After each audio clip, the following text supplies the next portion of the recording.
આવા દિવ્ય સત્સંગમાં, આવા મુક્તોની મધ્યમાં ભગવાન સ્વામિનારાયણે મારા અને તમારા બહેણા નાખ્યા છે.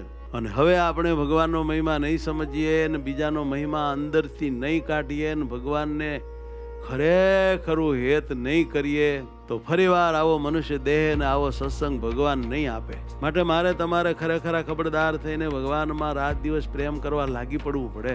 કેટલી કેટલી પુરુષોત્તમ નારાયણની આપણા ઉપર કૃપા છે, એનો તો જરાક વિચાર કરો, એનો તો વિચાર કરો. અને તેમ છતાં આ કૃપાને ઇગ્નોર કરીને આપણે આપણી ધૂનમાં જીવશું અને વાલમજીને હેત નહીં કરીએ તો વાલમજીને માઠું બહુ લાગશે, ખોરાજી થઈ જશે.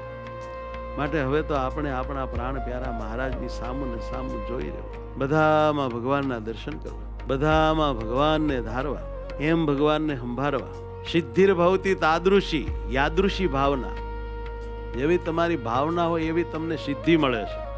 આ લીમડાના પાંદડામાં, ખરી ગયેલા પાંદડામાં, આ વેળુમાં, આ મોરમાં, આ ઝાડમાં, આ છાપરામાં, બધામાં ભગવાન બેઠા છે. આ સાધુ તો સાક્ષાત ભગવત સ્વરૂપ છે, એની તો વાત જ જુદી છે. એ તો મહારાજે ચોખ્ખું કહી દીધું, સંતને જાણજો મારી મૂર્તિ. શિક્ષાપત્રીને મહારાજે કહ્યું શિક્ષાપત્રી મારું સ્વરૂપ છે. એમ ભગવાન સ્વામિનારાયણે ચોખ્ખું કીધું છે આ સાધુ પણ મારી મૂર્તિ છે. અને વળી બધાની સેવા કરીએ, એમાં ભગવાન ધારીને સેવા કરીએ ને તો ભગવાનને સેવાનું ફળ મળે. એક વાત ઉપર ધ્યાન દો, બીજાની સેવા કરીએ ને ભગવાનની સેવા કરીએ એમાં આકાશ પાતાળનું અંતર છે. બીજાને મણ અનાજ ખવાડીએ ને ભગવાનને તો એક કણ ખવાડીએ ને તોય ઓલા મણ કરતા વધારે ફળ ભગવાનને ખવાડ્યાનું મળે. બીજાના બધાના 1 કલાક દર્શન કરીએ, જોયા કરીએ, અને ભગવાનને ધારીને એક ક્ષણ જ દર્શન કરીએ તો ઓલા કલાક દર્શન કર્યા છે એ એની આગળ કાંઈ હિસાબમાં ના આવે.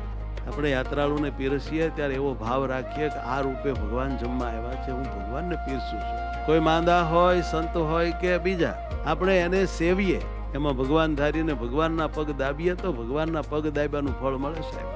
અને હું તો ત્યાં સુધી કહું છું કે તમે તમારા દેહની સેવા કરો છો ને તે તમારા દેહની સેવા ન કરતા. તમે જ્યારે નાતા હો ત્યારે એમ માનજો કે હું નાવું છું, એમ નહીં.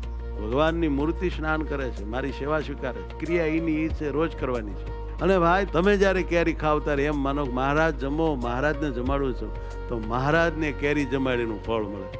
માટે સૌમાં ભગવાનને ધારવા, ભગવાનને જોવા, ભગવાનને સેવવા, આ કળા છે.